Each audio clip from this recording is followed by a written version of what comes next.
Thousands of people continue to leave Syria to try and find refuge in neighbouring countries. Many have fled to northern Iraq, where aid agencies say they're struggling to deal with the influx. It's thought many of the refugees are Syrian Kurds.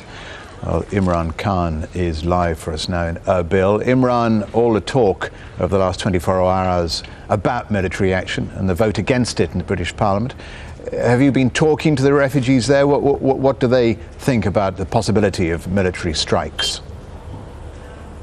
Well, there's mixed feelings here. There is some hope that a military strike will relieve them of the situation that they're in right now, and you can just see the conditions behind me. But they also say, why has it taken this long for anybody to take action? This conflict has been grinding on now for 2 years, is what one person said to me.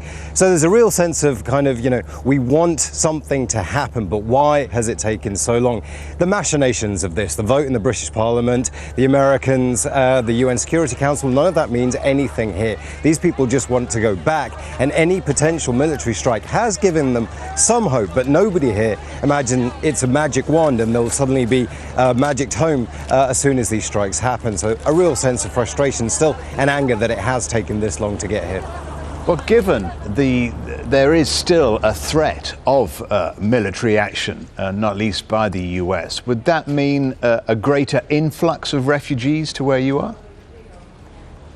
Yeah, absolutely. That's the real fear. I've spoken to several aid agencies over the last couple of days about this exact issue. And the one thing I keep hearing is we don't have the funding, we don't have the money, we just don't have the capacity. Now, let me show you this camp. When I arrived here a few days ago, it was 13,000 people. It's closer to about 16,000, 17,000 people with the latest influx of refugees.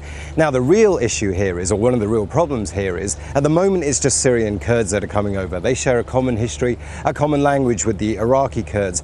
But if those airstrikes happen, then we'll see Arab Syrians coming towards this border. And if they come in great number, then that's a real issue, because there simply aren't enough camps to accommodate those people. Masoud Bassani, who's the president of the Kurdish regional government here, has promised the aid agencies they'll get whatever they need to build the camps. However, there is a funding crisis, and that's a real issue. People are just wondering if they'll be able to cope with any kind of huge refugee influx over the next 24, 48, 36 hours, depending on when the strike happens, if the strike happens. Imran Khan, Erbil. Thanks, Imran.